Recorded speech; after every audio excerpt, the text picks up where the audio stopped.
à vous qui avez reçu en partage une même foi du même prix que la nôtre, par la justice de notre Dieu et Sauveur Jésus-Christ, que la grâce et la paix vous soient multipliées par la connaissance de Dieu et de Jésus-Christ notre Seigneur.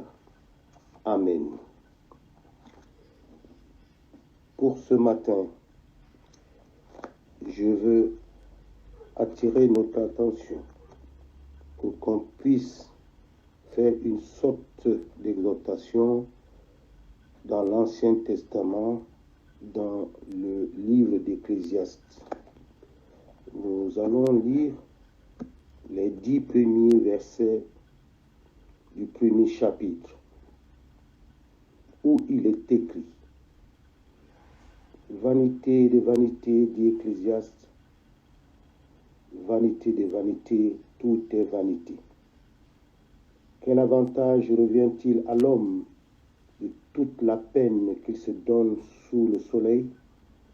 Une génération s'en va, une autre vient, et la terre subsiste toujours. Le soleil s'élève, le soleil se couche, il soupire après le lieu d'où il s'élève de nouveau. Le vent se dirige vers le midi, tourne vers le nord, puis il tourne encore et reprend le même circuit. Tous les fleuves vont à la mer et la mer n'est point remplie. Il continue à aller vers les lieux où il se dirige. Toutes choses sont en travail au-delà de ce qu'on peut dire.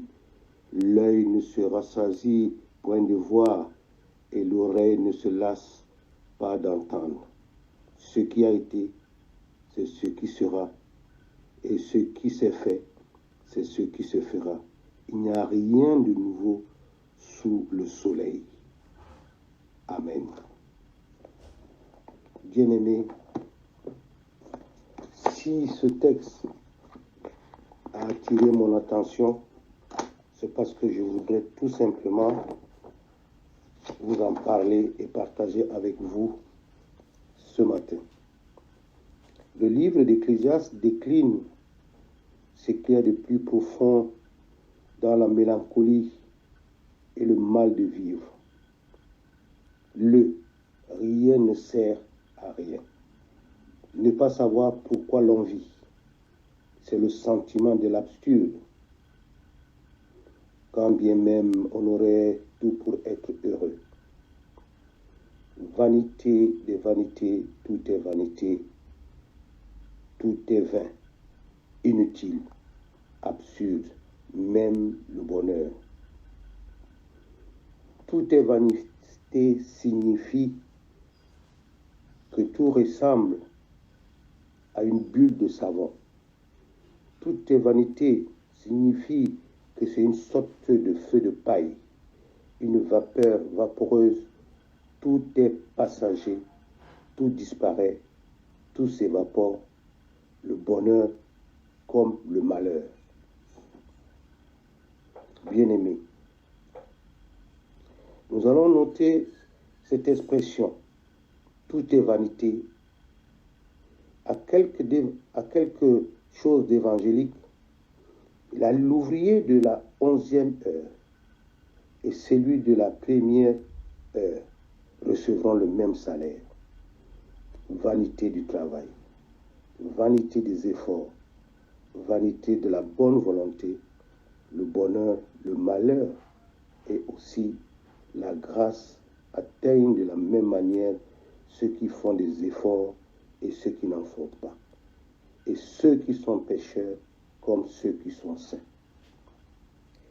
Et Matthieu nous le dit dans son 5e chapitre, au verset 45, il dit: Dieu fait lever son soleil de la même manière sur ceux qui sont justes comme sur ceux qui sont injustes. Mes amis, mes chers collègues, notons ensuite un autre point.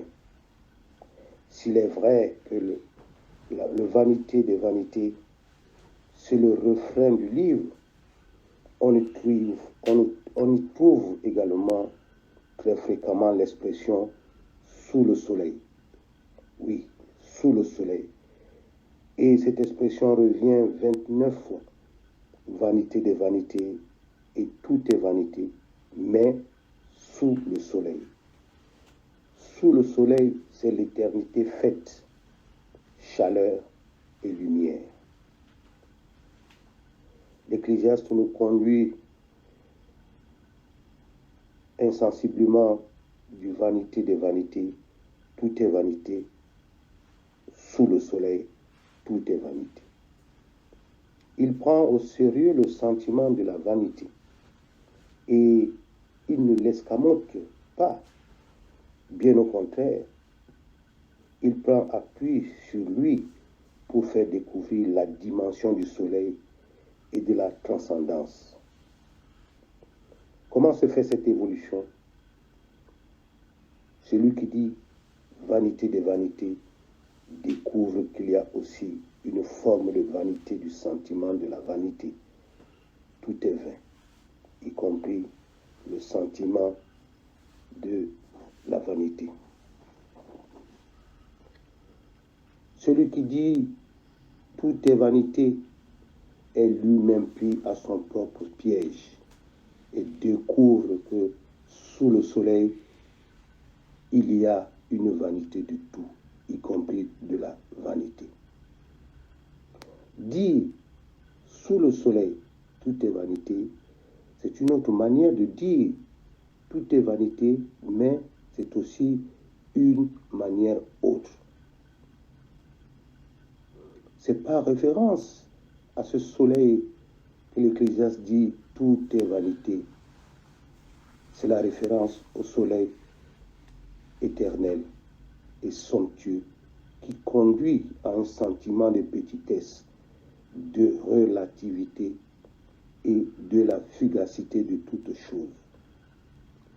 Le soleil est en quelque sorte le regard de l'Éternel qui voit avec quelque distance, quelque hauteur et quelques sourires le sentimental labeur des petites fourmis que sont les humains qui œuvrent en grignotant le temps, qui agitent, se prennent au sérieux, se disputent, s'impatientent et se croient le centre du monde.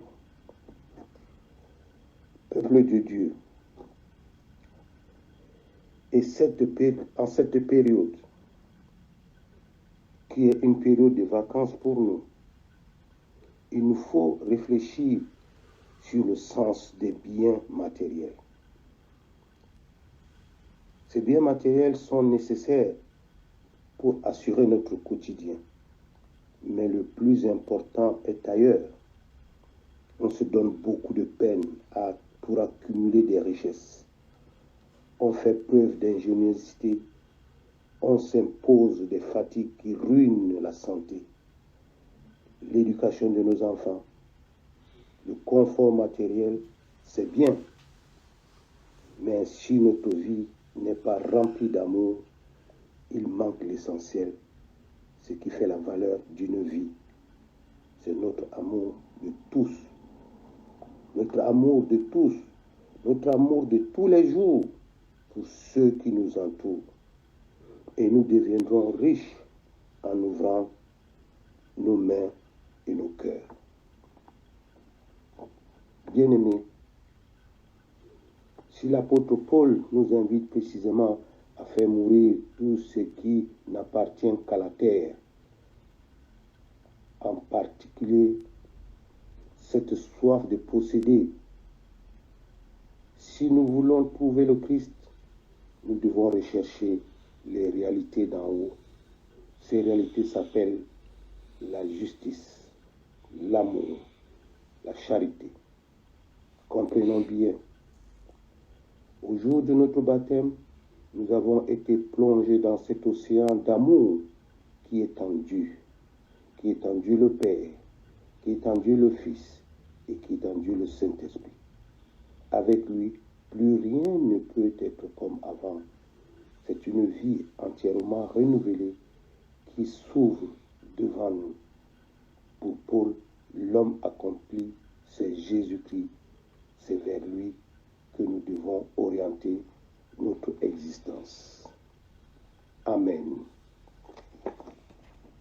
Je vous invite à la prière.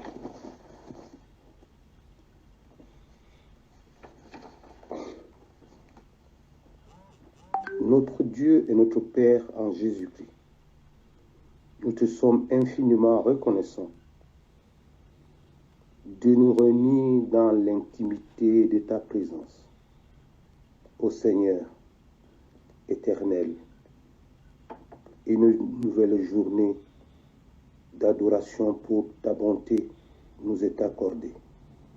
Donne-nous de vivre par la foi, de consacrer ces moments uniquement à toi.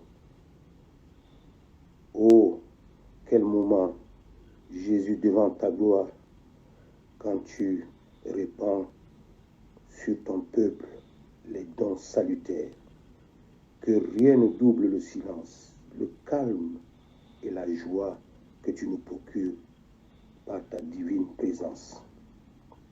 Nous te disons merci, Seigneur, et nous te rendons grâce d'avoir cheminé avec nous tout au long de cette nuit. Nous t'avons toujours prié pour nous, pour notre association.